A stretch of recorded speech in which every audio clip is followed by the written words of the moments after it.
I lost everything that I have right now, what am I going to do to get it all back? That is the topic of our video today, which is a little bit weird. At the same time, it's a really good question to ask because that would only make you a little bit bolder and more courageous, because then if it does so happen that you are to lose whatever you have right now, you always have a backup plan and you know exactly what to do.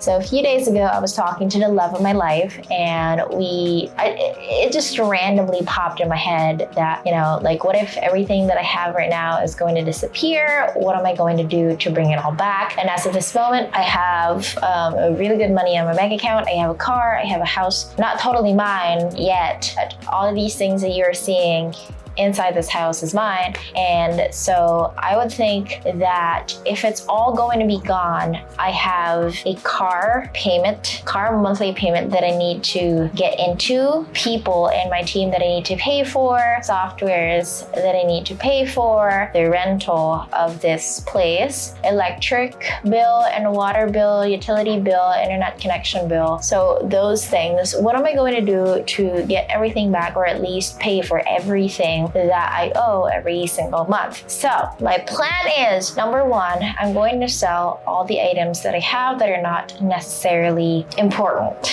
So the first thing that came to my mind is my iPad. So my iPad, although it is super special to me, I don't really use it most of the time. That's why it irritates me to think that I'm not using it as much. I barely charge it. And then what I most often use now is my Mac Mini. I don't even use my laptop as much anymore because I don't go out anymore. And so those two items would be the first in the list to be sold. And then I have a couple of things also that I wish to sell that are not really super important to me as of the moment. And literally I would be able to survive without it. And just by saying that, it makes me think, why don't I sell it now?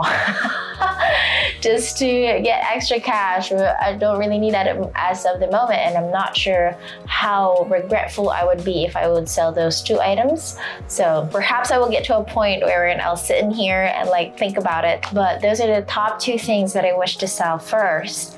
And then I think that I would be having the car for soon. So I'll go back to commuting, because instead of it being a luxury, or instead of it being a mode of transportation, I don't really go out as much of the house anyway. See, there are a lot of things in my life right now that are not super relevant, and just having this question makes me why do I even have them? Kind of like that. I'll get to a point where I'll decide whether to release and let go of some of them. Anyway, that's the first thing that I'm going to do. Next one is I will look for items that I can flip. So I talked about this in one of my videos, 6 best ways to make money online. You can flip items, meaning you can buy items for a very small amount, and then you can modify and edit it, and then sell it for a higher amount, wherein the price is going to be super changed, and then you will get 5x or 4x return on your investment.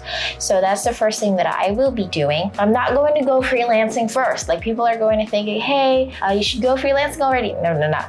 I still have a lot of options that I can do as of this moment to get that cash going, because with freelancing, you need to look for clients first. And if there are bills to pay as of this moment, and I really don't have anything in my pocket right now, I would go for something that I can get a quick buck from. Although it sounds a little bit crazy, and something that I don't really recommend is getting a quick buck. I'm talking about Ponzi schemes and weird stuff like that. Please do not do that to get a quick buck, okay? Make sure that when you're doing something, if you do not really have anything, try going for the things that have an assurance that you can really get money ASAP. So that is selling items and flipping items, right? Next, so this is the point in my life where I'm going to start to rethink if I should be freelancing or not.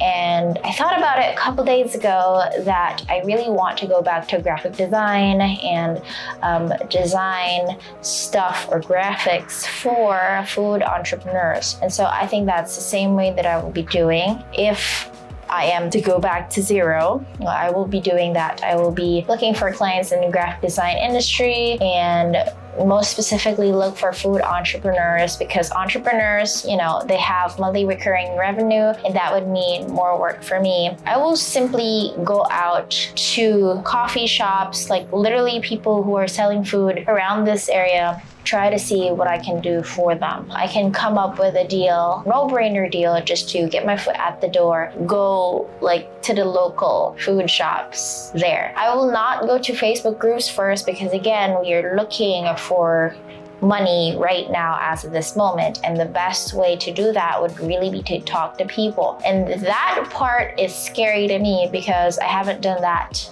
yet. I'm thinking of doing that actually. What I'm going to do is I'll go to local coffee shops, local food entrepreneurs or food places, and then I'll talk to the manager. But of course, before I go there, I have to be ready for the war and ensure that I have compilation of the work that I did for myself or for other people back in the day. And then just compile all of it, put it in a clear book of some sort, and then bring that with me when I go to talk to the managers of the food shops around my place.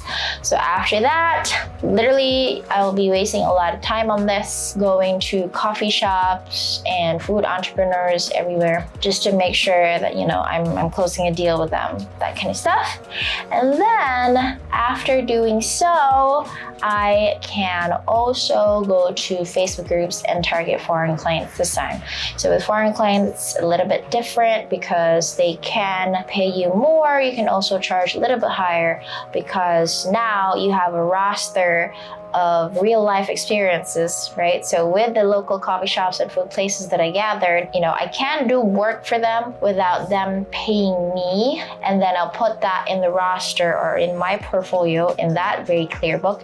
And then do the same thing with foreign clients. I'll present to them my digital portfolio and then see if they would be interested to work, or better yet, I'll create something for them firsthand and then show them that I made this, and if you're interested to get this, I am going to sell it to you for this price. And by the time that I'm getting enough clients, I should be able to start to pay off what I have to pay for every single month.